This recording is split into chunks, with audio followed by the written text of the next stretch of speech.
Our guest today on Living Proof is Carmen, who's going to share her story about a troubled childhood and then choosing not to be a victim over her circumstances. Carmen, welcome to Living Proof. Thank you so much for having me. So you're born in New Zealand? That's right, in Christchurch, down in the South Island. So. Oh wow! Yeah. I've heard that it's super pretty. I've never been. Never been? Never. It's on my bucket list. Love to go. Put it on that bucket list. It's a beautiful country. Oh wow! So how long did you live in New Zealand for? I left New Zealand when I was 28 or 27, Wow. and I went via England. So I went and lived in London. Wow. And did 2 years there working Yep. holiday, and I had a ball. I did all sorts of interesting jobs over there, and then instead of going back to New Zealand, because there was a recession at the time in New Zealand, so I came to Australia to be here. My father was living in WA, so that was my sort of first point of contact. So what was your childhood like growing up in New Zealand? Ooh. Pretty intense. Pretty intense childhood, yes. I have got very young parents. They were children themselves when they had me. My mother was only 16, nearly 17. Wow, that's quite young. Yeah, and Dad was 18. He was a year older. Yeah. And he was just a country boy that had run away to the city and fallen in with a bad crowd. And he was really well in the grips of alcohol and drug addiction at that young age of 18. Yeah, and he met my mother and my mother's family, and they unfortunately were even worse. Oh gosh. So my mother's life, she survived childhood, she really did, and we don't really, I look at that and go, I don't know how she did, because she. It was just, it reads like a Dickens novel. It's absolutely appalling, the life that you can't say she was raised. She wasn't raised at all. So she had no tools to parent with. And she had 4 children in very quick succession. So she had 4 children under the age of 5. Yep. And my father just walked out and abandoned us one night out of the blue when I was about 4. A lot of terrible things that happened, really. I guess my first memory is of, I was probably about 4, getting up in the morning and going down the stairs to say, Mum, I've wet my bed. And she's picked me up to say, just stop crying, what are you crying about? And I'm crying because I know I'm in trouble. And then she's just thrown me down on the floor, smashed, just thrown me on the floor. And I remember my Auntie Rachel, who was a nurse, coming to see how I was, to check that my nose wasn't broken, and I remember my face being pretty bashed up. But really,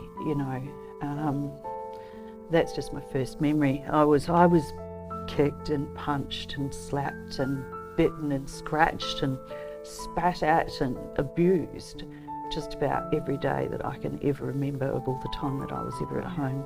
That's horrific. Like, for your first memory to be of abuse, that's awful.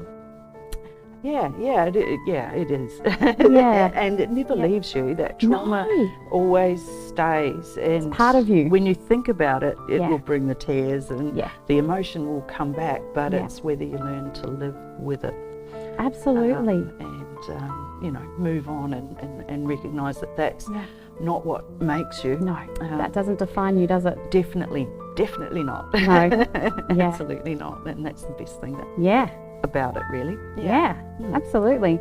So how long did the abuse go on through? There was a change. So there was. Well, that's good news. It was good news. There was a change, but that didn't come until I was probably about, I can't quite remember, 13, 14 or 15, somewhere around the early teens.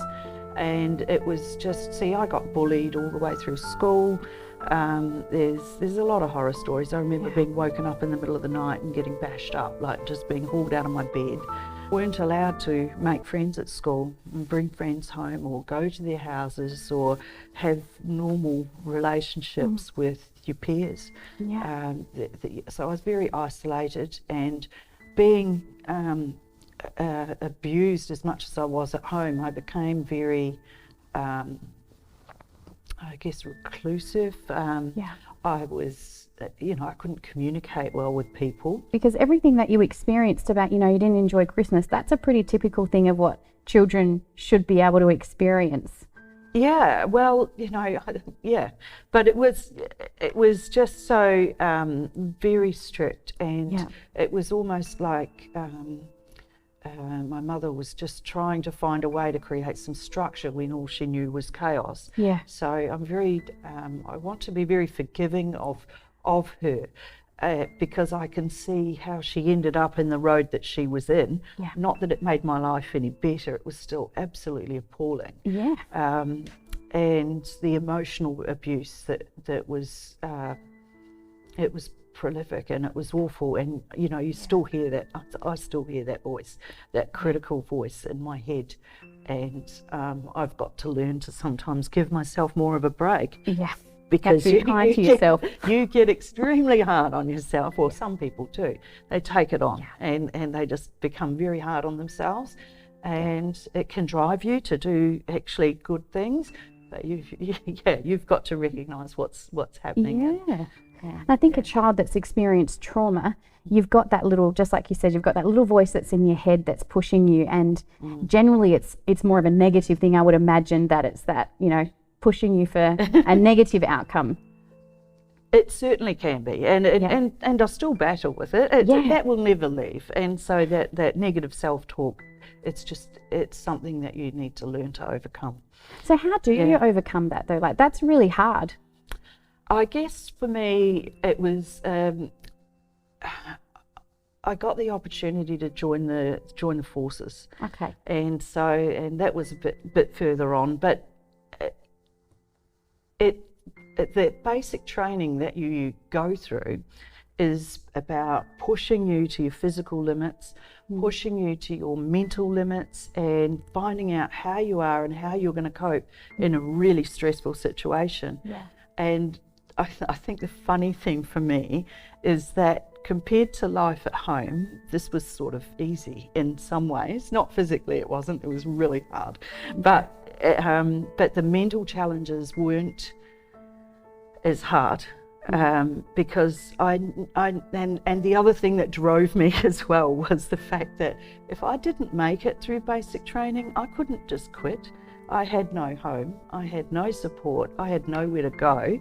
I had to make this work. Yeah. And the funny thing about that was also that I'd come from this childhood of abuse and just being totally almost destroyed, to a point where I didn't want to live, and I'm 10 years old and I want to die. Pretty bad when you're in that sort of state. Absolutely.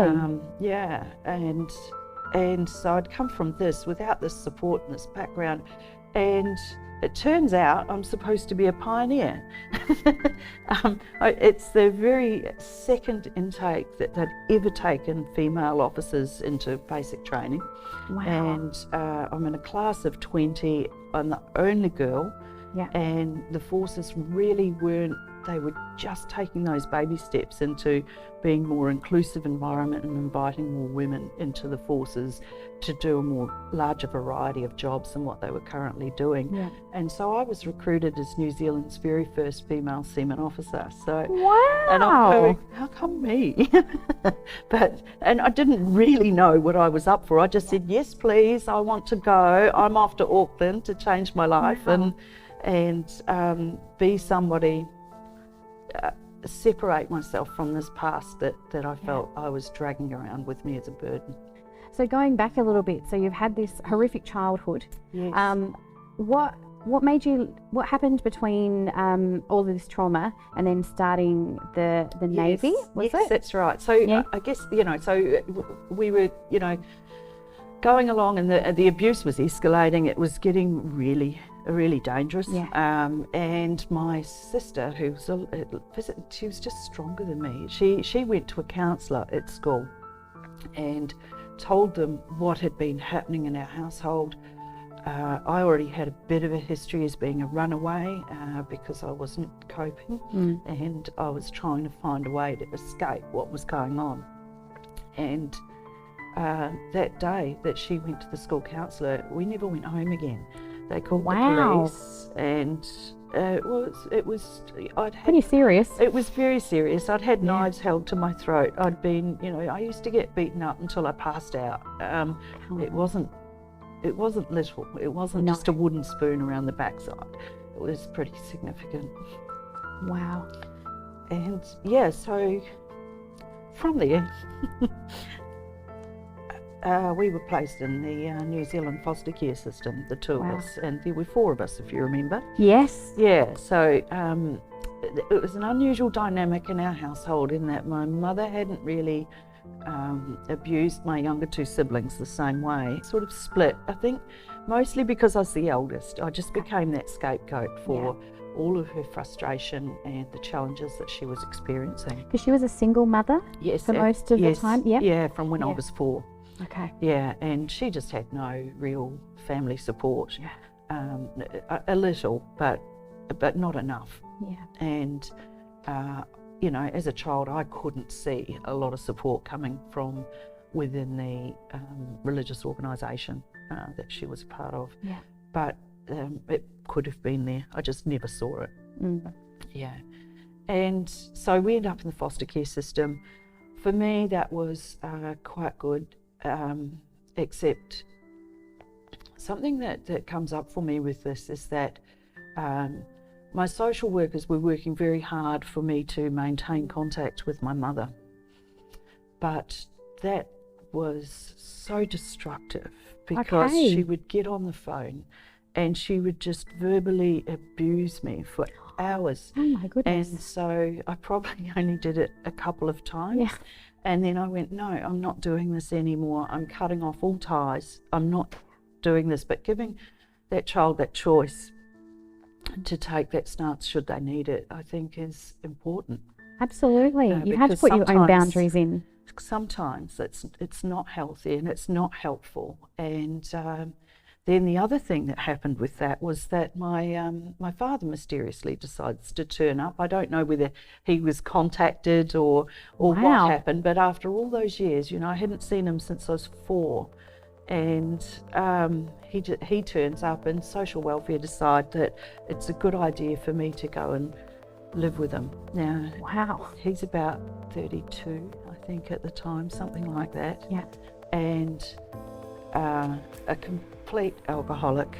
And I go from this environment of being really controlled down to every minute. And all of those sorts of things into an environment where there were no rules, no boundaries, and I was introduced to alcohol, drugs, and just this whole party hard sort of scene.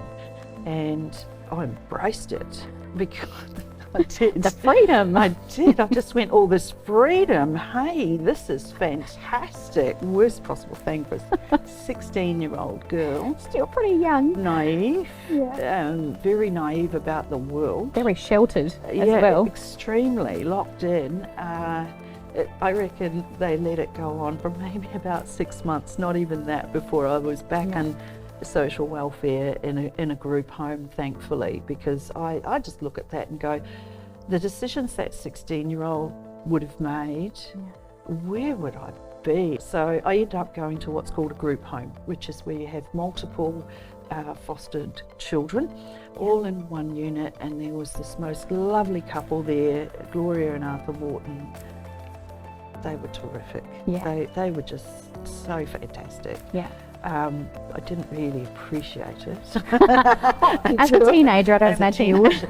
No, so I was going to Dad's every weekend, doing my visits, because then I could just play up and do what I wanted to do as a teenager, but at least I was still going to school, and there was a constant, consistent environment with routine. You always knew it was going to be clean. You always knew that there was set routine. They were always prepared to listen, and they would encourage me to, they said, you've got one life, don't waste it, don't waste your brain, go and do something. It doesn't just do something with it. Don't waste it. Make the most of the opportunities that you get. And I did remember that. I did tuck that away. Not that they may have known, but I did. And it was, so that was my experience in the foster care system until I hit 18.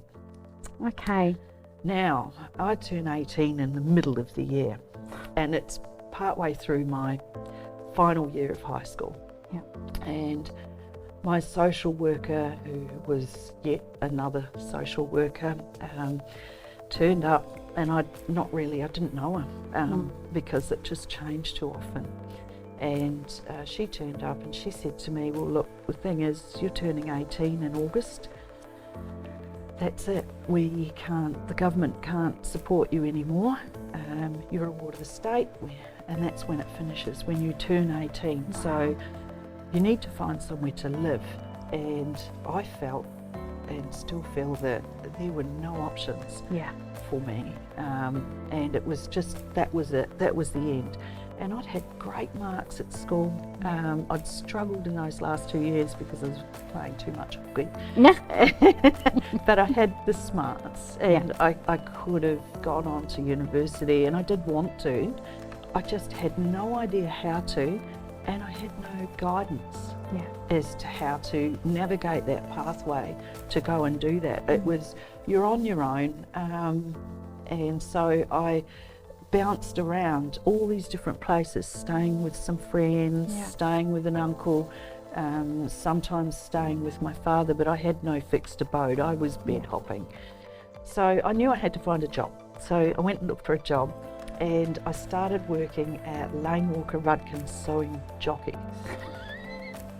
That sounds fun. Jockeys, absolutely fun, jockeys underwear. But they, the whole thing is there's this 3 mil rule. If you cut off more than 3 millimeters, you're going to have a very high squeaky voice. Working for Lane Walker Rudkin, and it was a job. I got paid, but it was underpaid. It was tedious. I was bored out of my brain, and so I went, I've got to do something about this. What am I going to do? And that's why I applied to join the Navy. Wow. Yeah. Coming from a place where you've obviously had no structure, I mean, obviously you had structure at school, but really that's the only place you did.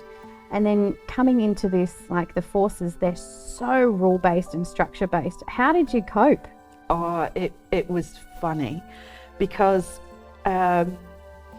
it was really good in some respects, but I had this anarchistic streak, and so I remember we're marching, and we had these uniforms that hadn't been thought about for women because it was all so new.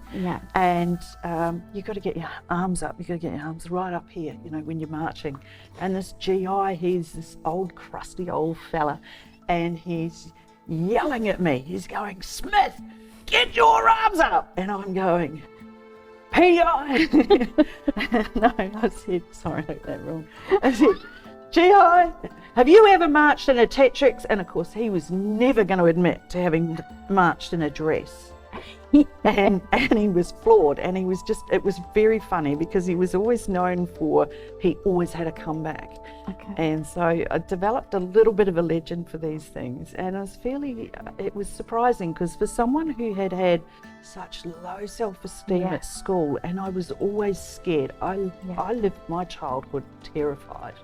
I was just constantly scared. I can't stress how much that development of that strength, just that course for that year, built me and gave me tools that I still use to this day, that have guided me through and helped set me on a good path. It really changed the direction that I was coming from. And whilst I might not necessarily say go and join the military, though I'm a big supporter, but I think that I've always thought that some sort of outward bound, I don't know if you have that here in Australia, but it used to be a course that you would go and live in snow caves in the hills, and you could Wow. live on rat packs and go trekking through the bush. But that was only ever offered to the leadership group of a school, you know. Okay. So the ducks of the school or the prefects, and that wasn't through the forces, it was independent. There was and they'd go for probably a couple of weeks or so, and they'd go whitewater rafting and do all these challenging physical things, but as a team, and it would promote all these leadership skills. And of course that's exactly what I did with the military, but again, it's something that I've always thought would be really good for older foster children or older vulnerable children to go. And I know that there are some fantastic schemes that already happen here out in the Flinders Ranges, for instance, with people, and that they tend to be young offenders and things like that, but there's that other group that just need to know that they are strong, that they are brave, and they are fierce, and that they can think and learn to plan their way out of all sorts of situations. Yeah, absolutely. I think it's beautiful that you're not a victim of your circumstances, because my goodness, your start to life, you didn't have a choice, and that's ridiculously horrific, the things you experienced, but you've made choices and now you're not a victim of your circumstances. Yeah, I was empowered to understand that if you're in a tight spot, what do you do? Right, you stop, assess the situation, you think, right, where do I need to go? What do I need to get myself there? And how am I going to move myself out of this very difficult spot into somewhere where I'm safer, or I'm progressing along? And it doesn't have to be a traumatic situation. It could be just a difficult situation. What do I do in my job? What do I do in my life, in this life circumstance that's not necessarily working out? But it's about how to plan, how to think, and how to take logical steps for your own safety and your own well-being, to thrive and to survive, and one step at a time. And it is possible to do all sorts of things. You've just got to be brave enough to take the chance and try.